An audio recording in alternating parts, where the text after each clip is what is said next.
আসসালামু আলাইকুম। Doctor Faisal Kamal, general laparoscopic surgeon. Gallbladder stone, পিত্তথলি পাথর এ বিষয়ে আসলে আমি অনেক প্রশ্নের জবাব ইতিমধ্যে দিয়েছি বা নিয়মিত ভিত্তিতে রোগীদের দিয়ে থাকি। আর আপনাদের সাথে মাঝে মাঝে কিছু প্রশ্নের উত্তর আমরা শেয়ার করে থাকি আসলে আপনাদের সুবিধার জন্য, কারণ সঠিক তথ্য জানাটা খুব গুরুত্বপূর্ণ আমি মনে করি।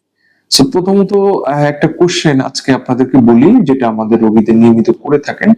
সেটি হচ্ছে যে পিত্তথলি পাথর হয়েছে, এটি যদি অপারেশন না করি তাহলে কি ঘটনা ঘটবে।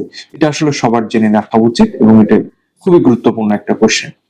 তো প্রথমত, পিত্তথলিতে পাথর হলে আমাদের পিত্তথলি অনেক সময় অপসারণের প্রয়োজন পড়ে।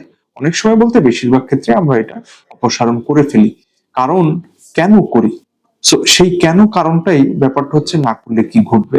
যদি একটা পিত্তথলিতে পাথর হয় তখন আসলে ধরেই না হয় পিত্তথলিটি অসুস্থ বা এটা রোগাক্রান্ত, পিত্তথলিটি তার কার্যক্রম সঠিকভাবে করতে পারছে না। দ্যাটস ওয়াই সেখানে পাথরটি হয়েছে, কারণ পাথর সবার হয় না। যাদের ক্ষেত্রে পিত্তথলি কার্যক্রমে ব্যাহত হয় তাদের ক্ষেত্রে পাথরটি তৈরি হয়। এখন এই পাথর যদি তৈরি হয় তাহলে আসলে এটা আমাদেরকে হয়তোবা যে কোনো ভাবে এখান থেকে সরাতে হবে, অথবা এটার একটা চিকিৎসা পদ্ধতি আমাদেরকে নিতে হবে। যদি পাথর হয়েছে আপনি অবহেলা করেন তাহলে আসলে কি ঘটবে? প্রথমত, এই পাথরটি আপনার পিত্তথলিতে প্রদাহ তৈরি করে, ইনফেকশন তৈরি করে।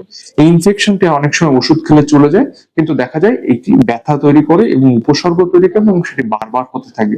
এই উপসর্গগুলো অলরেডি আমি ডিসকাস করেছি এর আগে এবং আপনাদেরকে বলেছি, সেটা ব্যথা তৈরি করে, সেটা বদহজম তৈরি করতে পারে, সেটা জন্ডিস তৈরি করতে পারে, সেটি পেটে দেখা যায় গ্যাস ফর্ম করতে পারে এবং দেখা যায় খাবারে বদহজম তৈরি করতে পারে। এই যে ব্যাপারগুলো, এটি প্রদাহ তৈরি যখন করবে তখন আসলে শরীরে জ্বর আসবে এবং সবচেয়ে বড় ব্যাপারে ইনফেকশন হয়ে অনেক সময় পিত্তথলিটি এমপাইমা, এর ভিতরে পুঁজ তৈরি হয় বা সংক্রমণ তৈরি হয়, যেটা আসলে খুব ভয়ানক একটা জিনিস এবং সেক্ষেত্রে অপারেশনটা অনেক ঝুঁকি এবং জটিলতা ধারণ করে।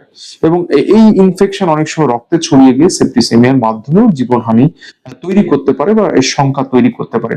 সো অবশ্যই একটা ইনফেকশনকে দ্রুততার সাথে দেখতে হবে এবং এটি অবশ্যই সঠিক সময়ে চিকিৎসা করতে হবে এবং এটি চিকিৎসা পদ্ধতি প্রয়োগ করতে হবে এবং চিকিৎসকের পরামর্শ নিতে হবে। সেকেন্ডলি, যদি দেখা যায় অনেকে বলেন যে পিত্তথলিতে পাথর আছে, পাথরটি আসলে ছোট, এটার কোনো চিকিৎসা প্রয়োজন নাই। এটা আসলে একটা ভুল ধারণা।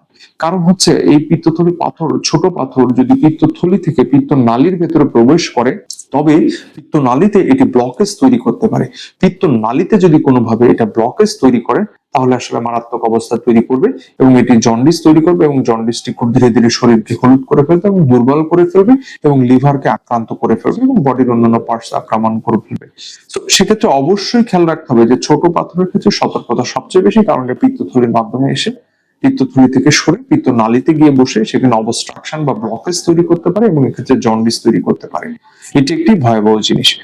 থার্ডলি যেটা করে সেটি হচ্ছে যে আপনার এই পিত্তথলির পাথর অনেক সময় এই পিত্তনালীর ভেতর দিয়ে পাস করে সেটি প্যানক্রিয়াস বা অগ্নাশয়ের ভিতরে ঢুকে পড়ে এবং সেটি একটি প্যানক্রিয়াটাইটিস বা অগ্নাশয়ের প্রদাহ তৈরি করে এবং অগ্নাশয়ের প্রদাহ প্রচন্ড ব্যথার একটা কারণ এবং পেটে প্রচন্ড রকম ব্যথা হয় এবং এই ব্যথা আসলে চিকিৎসা করা অনেক সময় আমাদের ক্ষেত্রে কঠিন হয়ে পড়ে, কারণ কোনো ধরনের ওষুধ এটি কাজ করতে চায় না। এই প্যানক্রিয়াটাইটিস এমন একটা জিনিস এবং প্যানক্রিয়াস শরীরের গুরুত্বপূর্ণ একটা অংশ, কারণ এটি হরমোন তৈরি করে।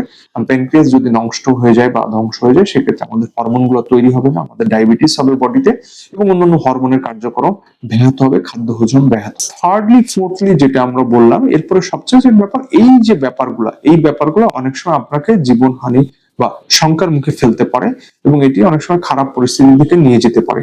সো অবশ্যই একটা স্টোন বা পাথরকে সহজ মনে হলেও এটি আসলে সহজভাবে দেখার জিনিস নয়। অবশ্যই এর ক্ষেত্রে সতর্কতা অবলম্বন করতে হবে। তবে সবচেয়ে আশার বিষয়, সবার ক্ষেত্রে যে এটি হয় এমন নয়, এটা জেনে রাখা ভালো এবং অবশ্যই চিকিৎসকের পরামর্শ নেবেন সময় মতো। ধন্যবাদ সবাইকে, ভালো থাকবেন। আসসালামু আলাইকুম।